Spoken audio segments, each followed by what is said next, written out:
আজকে আমি মাংস রান্না করবো। চলো আগেটা ধুয়ে নেওয়া যাক। এখন আমি মাংসগুলো ধুয়ে নিচ্ছি।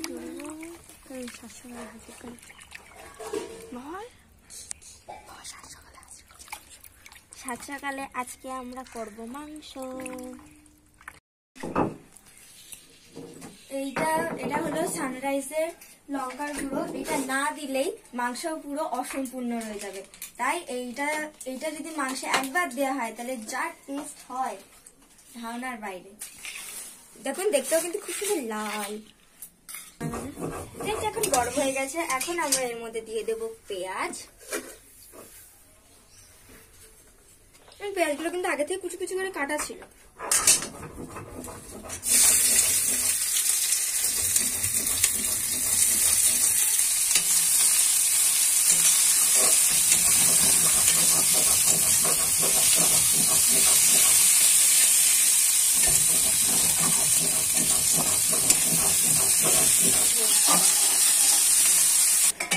এটা হলো লঙ্কা আর আদা পেস্ট।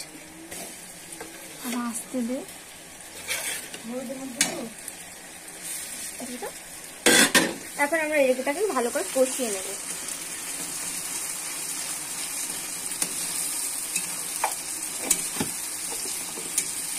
কত সুন্দর কষা কষা হয়ে গেছে। এখন আমি এর মধ্যে দেব সানরাইজের হলুদ গুঁড়ো। এর মধ্যে কিন্তু আমি একদিন দিয়ে দিয়েছি, তাই সেটাকে আমি ভালো করে গুলিয়ে নিচ্ছি। এখন আমি এটা এর মধ্যে দিয়ে দেবো।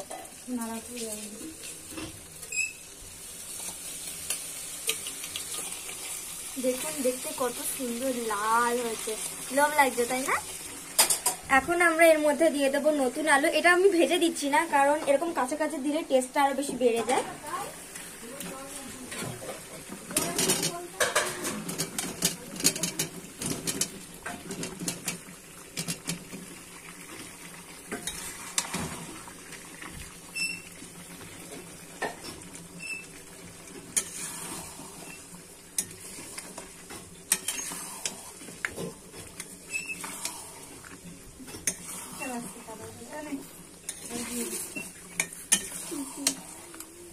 আলুটা প্রায় কষা কষা হয়ে গেছে, এখানে মাংস রয়েছে। এখন আমরা এর মধ্যে মাংসটা দিয়ে দেবো।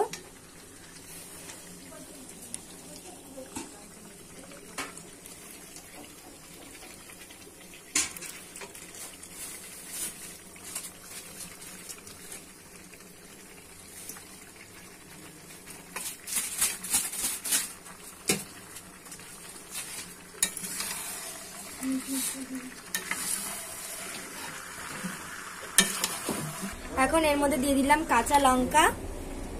দেখুন আজকে তোমরা কি ভাবতে পারছো এটা কত ঝাল হতে চলেছে?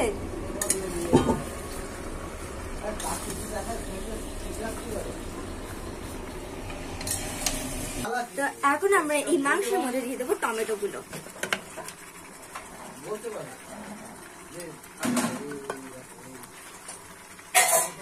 এখন আমরা এটাকে আবার নাড়িয়ে নিচ্ছি। টমেটো গুলো দেওয়া হয়ে গেছে, এখন এটাকেও ভালো করে নাড়িয়ে নেব।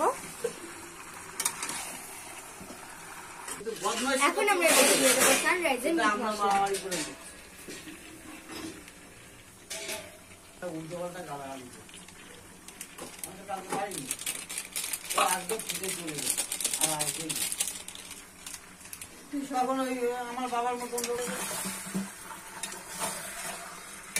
ভালো করে নাড়ানো হচ্ছে।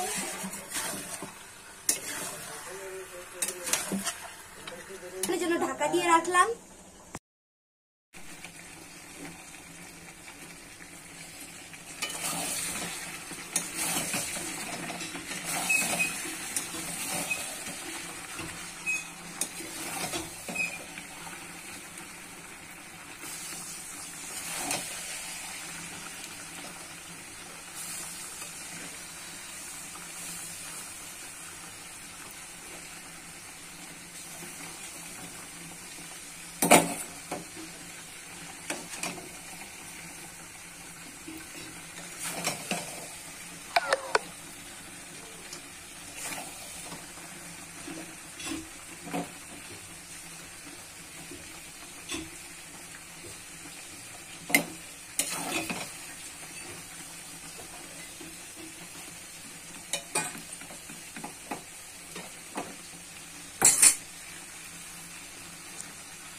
ছাদে চলে এসেছি দিদি আর আমি।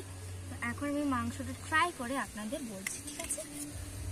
দেখুন, দেখেছো কত সুন্দর লাল পুরো।